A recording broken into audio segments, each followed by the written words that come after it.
Iya, sama-sama langsung saja kita dengarkan sambutan yang akan disampaikan oleh Gubernur DKI Jakarta Bapak Anies Baswedan. Kami persilakan Pak.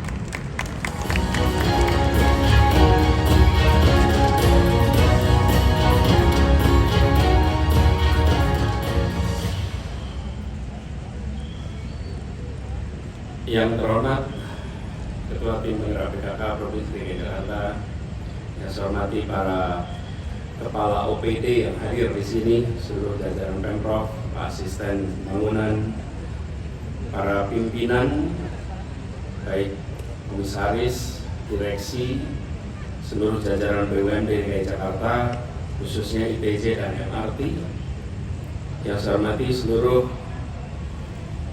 hadirin, baik teman-teman dari komunitas, baik komunitas, banyak sekali komunitas Gerakan Aksesibilitas Umum Nasional, ada komunitas Read Aloud, ada komunitas Ibu Book Club, komunitas Baca Bareng, komunitas Book Hive, Leka, Forum Taman Baca, dan ada begitu banyak komunitas lain yang mohon maaf tidak bisa disebut namanya satu-satu tanpa mengurangi rasa hormat. Teman-teman, para budayawan, para seniman, para pegiat literasi, dan hadirin sekalian. Assalamualaikum warahmatullahi wabarakatuh. Selamat sore dan salam sejahtera untuk semuanya. Alhamdulillah, ini adalah sebuah sore yang membahagiakan. Sebuah proyek penting telah dituntaskan.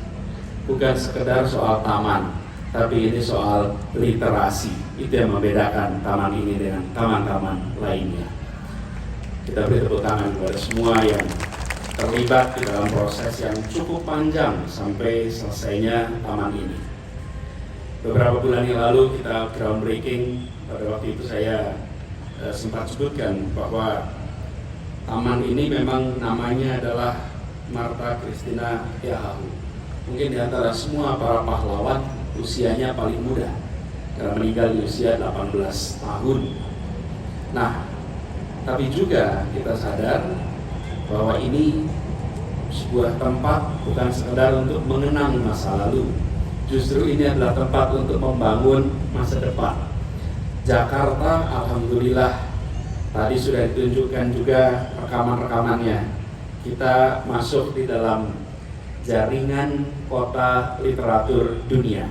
Jakarta sebagai kota literatur. Dan pada saat penyusunan proposal Jakarta untuk bisa diakui oleh UNESCO, kita ingin sekali kekayaan proses literatur yang ada di kota ini itu terkonsolidasi. Karena seringkali kita tidak sadar bahwa sesungguhnya Jakarta itu merupakan rumah dari begitu banyak penerbit. Saya tadi sambil menunggu screen capture proposal yang disusun, bentuknya PDF, nah mungkin disampaikan di sini proposal untuk itu. Tapi coba pasangkan datanya. Ini screen capture aja dari apa yang kita susun ketika mengajukan proposal Jakarta sebagai kota literatur. Disinilah lebih dari 30% toko buku modern Indonesia berada di kota ini. Dan di Jakarta ini lebih dari 5.000, tepatnya 5.248 penerbit ada di kota ini. Bapak Ibu sekalian, kekayaan ini sering terlewat ketika kita bicara Jakarta. Padahal di kota inilah kekayaan sastra, kekayaan literatur Indonesia itu bermunculan. Mulai dari Balai Pustaka, pada waktu itu didirikan oleh Belanda. Dan dari Balai Pustaka itu muncul karya-karya literatur yang luar biasa, yang kemudian kita ingat sebagai generasi Balai Pustaka. Lalu Balai Pustaka setelah merdeka diambil alih oleh pemerintah, dan kemudian kita muncul penerbit-penerbit swasta begitu banyak. Di kota ini ada sebaran sumber daya luar biasa. Bahkan kalau dicek pengunjung perpustakaan kita dalam satu tahun, seluruh perpustakaan ya, bukan sampai, itu sampai 4,5 juta dari seluruh perpustakaan dari Jakarta. dan ada 5.600 perusahaan tersebar di seluruh kota kita. Jadi sesungguhnya Jakarta ini adalah kota yang penuh dengan aktivitas literatur, tapi tidak memiliki simpul pertemuannya. Karena itu kita bangunkan sebuah taman literasi untuk mengkonsolidasikan itu semua dalam sebuah tempat berkegiatan. Jadi di Jakarta ada kegiatan yang tapi tersebar. Komunitas-komunitasnya luar biasa. Di komunitas pegiat-pegiatnya banyak ada di sini. Kita beritahu teman-teman pegiat literasi yang ada di sini. Jadi mereka itu tersembunyi, tidak terlihat di depan. Nah, taman ini dibangun agar statistik ini, Bapak Ibu sekalian, statistik ini nantinya muncul sebagai kegiatan di sini. Jadi saya titip kepada yang mengelola ini, karena saya sudah Oktober saya nggak bisa ngawasin lagi Pak di sini. Ya, saya hanya bisa datang sebagai warga di sini. Ya, Mas Aidin ini pastikan Pak Aidin bahwa di tempat ini benar-benar hidup kegiatan literasinya. Di tempat ini harus benar-benar, dan untuk bisa hidup percayakan pada komunitas. Pemerintah siapkan infrastrukturnya, pemerintah siapkan semua fasilitas pendukung, tapi begitu sampai konten serahkan pada pegiat. Karena mereka lah yang membuat beribu aktivitas di kota Jakarta ini selama ini terjaga. Hanya mereka tidak terlihat. Nah, dengan ini dibawa di tempat ini, harapannya nanti warga dengan mudah mengakses, keluarga, orang tua, sekolah yang ingin membawa anak-anaknya dekat pada kegiatan literasi, tahu kemana mereka harus pergi. Kita sebagai orang tua seringkali kami ingin anak kita suka membaca, tapi perginya kemana ya? Ke perpustakaan? Sudah. Toko buku? Sudah. Adakah terobosan-terobosan? Ada. Tapi tempatnya di mana? Nggak tahu. Dengan ada tempat ini, insya Allah antara demand dan supply akan bertemu. Tapi bukan pasar komersial, tapi ini adalah tempat pertemuan ide, gagasan, aktivitas di tempat ini. Jadi saya pesan kepada semuanya, jangan ini ditempatkan sebagai taman untuk tontonan saja. Ya, di sini ada sebuah amphitheater. Nanti perlu tambah ini biar penonton bisa lebih banyak nanti. Tapi ini bukan sekedar untuk performing arts. Ini adalah tempat untuk tukar pikiran, tukar gagasan. Yang saya bayangkan, Pak, bisa bayangkan ya. Penerima Nobel Sastra Dunia datang ke tempat ini. Dia pidato di sini. Semuanya mendengarkan. Para pegiat-pegiat literatur Asia berdatangan ke Jakarta. Mereka kumpul di mana? Di tempat ini. Diskusi mana? Di tempat ini. Tidak perlu diskusi dengan ratusan ribuan orang, tapi orang-orang yang berminat berkumpul di sini. Jadi ini semacam tempat bertemunya gagasan. Ya di Indonesia, tapi juga tempatkan Jakarta sebagai kota dunia. Kita menyambut pelaku-pelaku literatur dari berbagai tempat di dunia. Karena kita memang rasnya dunia. Nah, jadi kami membayangkan ketika ini didiskusikan pada awalnya bukan sekedar taman biasa, tapi ini taman tempat pertukaran pikiran, pertukaran gagasan. Bapak Ibu sekalian, kita baca buku-buku di sana, ada sebab tadi sudah lihat buku-buku banyak. Di sini ada penerbit-penerbit, di balik itu ada para penulis. Penulis-penulis buku itu harus bergiliran diundang ke sini. Biarkan mereka bicara di sini tentang bukunya, bicara di sini tentang gagasan di balik bukunya. Dan undang semua untuk datang. Inilah yang sesungguhnya menjadi gagasan di balik adanya taman literasi ini. Jadi kami juga ingin pada para penerbit, para penulis, para pegiat literasi manfaatkan tempat ini, penuhi tempat ini, bikin teman-teman ITJ, MRT repot dengan permintaan kegiatan. Kalau mereka dibikin repot, then you are successful. Bikin permintaan yang banyak sekali untuk kegiatan. Karena tempatnya harus hidup. Saya sering sampaikan, pemerintah itu mudah untuk membuat bangunannya, tapi membuat kehidupannya itu perlu para pegiat. Disitulah kenapa kita perlu kolaborasi. Kita bisa jalan sendiri. para pegiat nggak punya fiskal powernya, nggak punya kewenangannya untuk bikin fasilitas seperti ini. Sama-sama kita saling support, saling mengisi. Jadi pada para penerbit, kami berharap manfaatkan ini. Betul-betul digunakan untuk menunjukkan karya-karya yang selama ini ada. Dan kalau bisa ada kegiatan rutin tiap akhir pekan, presentasi, diskusi buku-buku baru, sehingga siapapun yang mau mendengar buku baru tidak usah cari pengumuman. Datang saja kalau hari Sabtu ke tempat ini, datang saja hari Minggu ke tempat ini, pasti ada diskusi buku baru di tempat ini. Itu bayangan yang saya envision ketika kita mendiskusikan tempat ini. Jadi ini harus benar-benar menjadi tempat pusat literasi Jakarta. Dan mengapa literasi ini penting? Bapak Ibu sekalian, kita menuju kota yang makin modern. Kita menuju bangsa yang makin modern. Dan di sana dibutuhkan kompetensi, terutama literasi. Saya ingin tunjukkan 3 aspek kompetensi. Coba tolong tunjukkan. Ini ada 3 aspek yang penting ketika kita bicara literasi. Ini pas adzan, saya berhenti, sekaligus silakan dilihat gambarnya.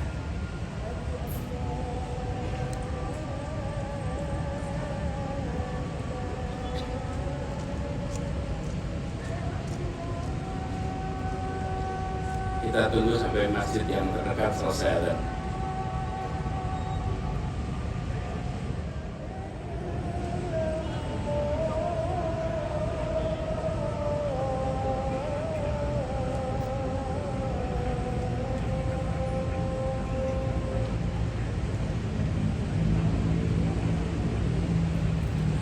Saya teruskan.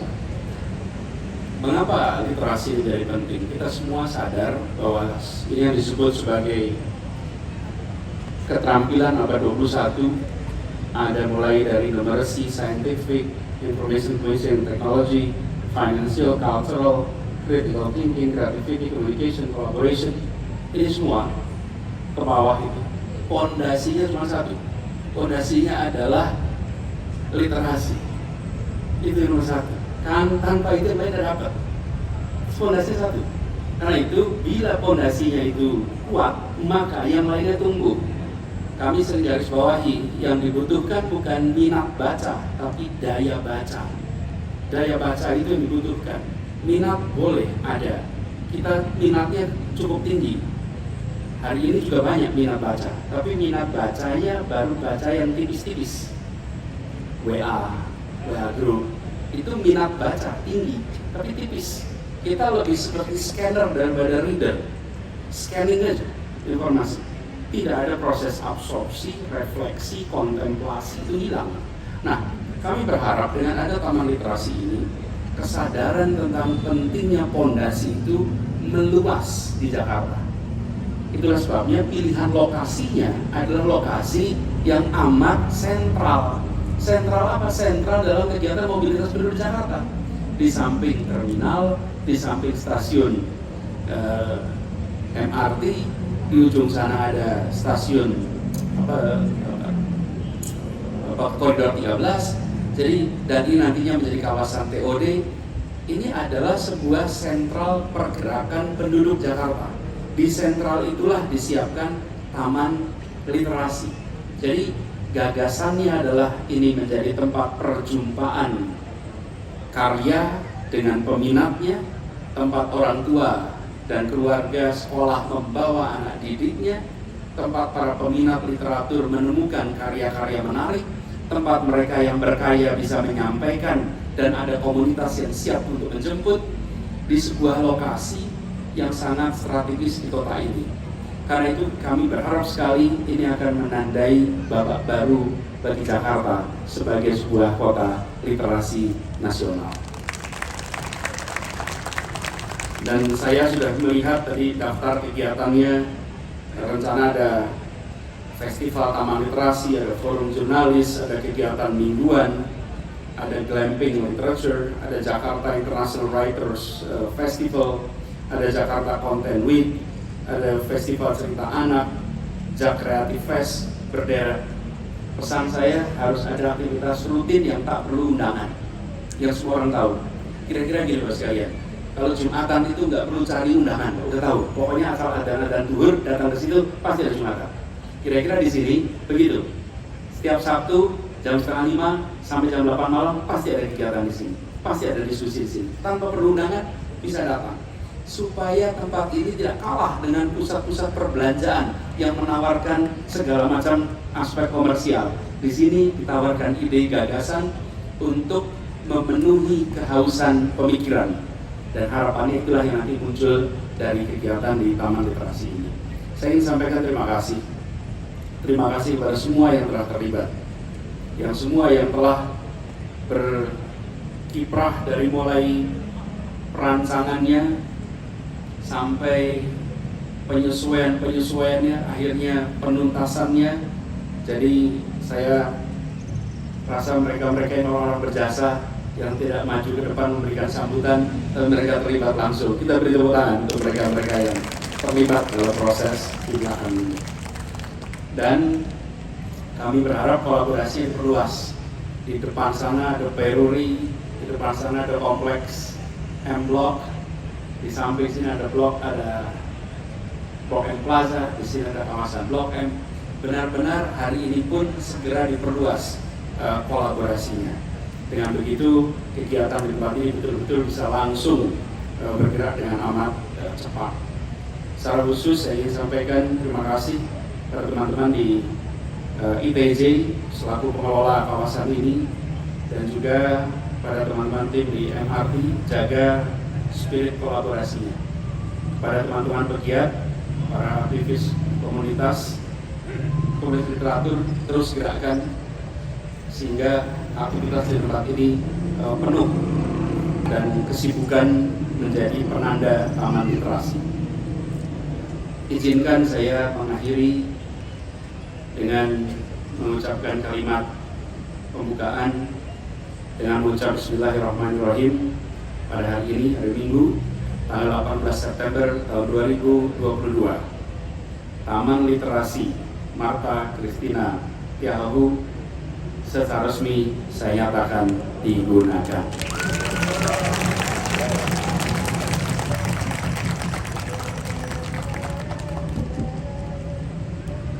Assalamualaikum warahmatullahi wabarakatuh. Waalaikumsalam. Pak Anies, boleh tetap di atas panggung dulu, Pak Anies. Karena peresmian rasanya tidak lengkap, Pak Anies, kalau kita tidak ada simbolis.